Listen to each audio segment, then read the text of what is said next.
Il Lascari Cefalù si gioca una fetta di promozione in eccellenza ospitando allo Stadio Ilardo il Città di Villafranca, che gravita in zona playoff e punta su questa partita per cercare di rosicchiare punti importanti alla capolista. Ma qui prima ingenuità da parte della difesa, retropassaggio al portiere. Il direttore di gara opta per una punizione a 2 all'interno dell'area di rigore e allora sul pallone si presenta Pippo Tiscione, traiettoria magica del centrocampista palermitano che batte il portiere avversario, trova il gol del 1-0, in questo caso battuto l'estremo difensore ospite che rimane fermo. Taranto non può nulla, ma all'8° minuto azione da palla inattiva e Città di Villafranca pareggia i conti con Rivainera dopo un batti e ribatti praticamente nell'area piccola.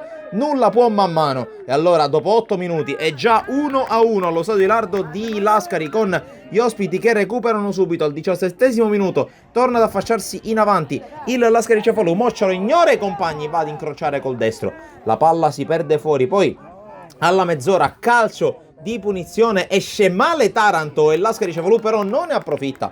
La palla finisce fuori, minuto 38, calcio di punizione dall'altra parte per la squadra di Mister Comito. Ancora Fazio con una traiettoria perfida che per poco non si insacca. Poi nella ripresa, dopo 7 minuti, Arrigo commette questo fallo, il direttore di gara non ha dubbi, estrae il secondo cartellino giallo, espulsione per Arrigo. Città di Villafranca con l'uomo in meno per più di 40 minuti. Allora il Lascari Cefalù prova ad accelerare, ad aumentare gli sforzi per riportarsi in vantaggio. Qui l'inserimento dalle retrovie di Tiscione col colpo di testa al minuto 58 che si perde fuori, ma al minuto 68 grande parata di Mammano sul colpo di testa, sui sviluppi di un altro angolo da parte di Rivainera. Tornano a farsi vedere gli ospiti che non mollano nonostante l'uomo in meno. Qui conclusione dalla distanza da parte di Laquidara, con la palla che esce di pochissimo. Mammano sembrava in traiettoria dall'altra parte. 3 minuti dopo, azione tambureggiante del Lascari Cefalù conclusa con il colpo di testa da parte di Pastorella che per poco non fa 2-1. Passano altri 7 minuti, minuto 83, ancora azione